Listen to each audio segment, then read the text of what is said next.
You must see how it is made and what it means. These 4 ribbons hanging here on the stem are the 4 quarters of the universe. The black one is for the west, where the thunder beings live to send the rain. The white one is for the north, whence comes the great white cleansing wind. The red one is for the east, whence springs the light, where the morning star lives to give men wisdom.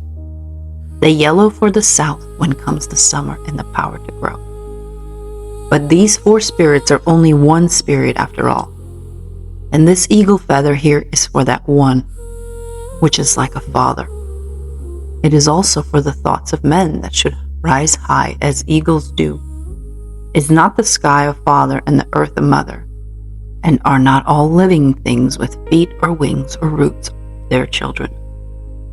And this hide upon this mouthpiece here, which should be bison hide, is for the earth, from whence we came and at whose breast we suck as babies all our lives, along with all the animals and birds and trees and grasses. And because it means all this, and more than any man can understand, the pipe is holy. There is a story about the way the pipe first came to us. A very long time ago, they say, 2 scouts were looking for bison. And when they came to the top of a high hill and looked north, they saw something coming from a long way off. And when it came closer, they cried out, "It is a woman!" And it was. Then one of the scouts, being foolish, had bad thoughts and spoke them. But the other said, "That is a sacred woman. Throw all bad thoughts away." When she came still closer, they saw that she wore a fine white buckskin dress, that her hair was very long, and that she was young and very beautiful. And she knew their thoughts, and she said in a voice that was like singing, "You do not know me, but if you want to do as you think, you may come." And the foolish one went. But just as he stood before her, there was a white cloud that came and covered. And the beautiful young woman came out of the cloud. And when it blew away, the foolish man was a skeleton covered with worms. Then the woman spoke to the one who was not foolish. "You shall go home and tell your people that I am coming, and that is, a big teepee shall be built for me in the center of the nation." And the man, who was very much afraid, went quickly and told the people, who did at once as they were told. And there around the big teepee, they waited for the sacred woman.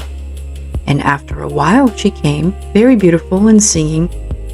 And as she went into the teepee, this is what she sang. "With visible breath I am walking. A voice I'm sending as I walk. In a sacred manner I am walking.